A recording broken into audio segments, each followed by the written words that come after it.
What's up, everyone? I'm future meteorologist Seaman Foray, and thank you for joining me for another episode of your Weather News Podcast. Well, for this week, it's pretty much just continued of the Weather News Podcast I just posted. Again, please excuse my appearance as I am on vacation in Florida. Well, to start it off, as you know, we did have the snowstorm, but then pretty close after that, we had another storm come our way. Here's what the National Weather Service had to say about it.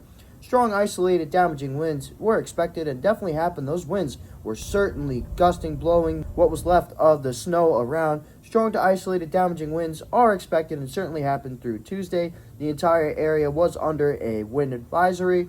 Peak winds were 15 to 25 miles per hour with gusts almost up to 50 miles per hour for most spots on the island as shown on that map there. Strong winds, of course, could blow down any decorations that you didn't take down. Of course, take down trees and possibly even power lines. I had briefly mentioned this in the last video, but I want to talk more about it in depth. So, upstate New York, near the Great Lakes, they have been having winter storm pass through, and that has been bringing them lots of snow, heavy wind gusts leading to, a blizzard and snow squalls and stuff like that. So here's the National Weather Service key messages from Buffalo. Significant lakeshore flooding along the Lake Erie, shoreline of Erie and Chautauqua counties, as well as the upper Niagara River into tonight.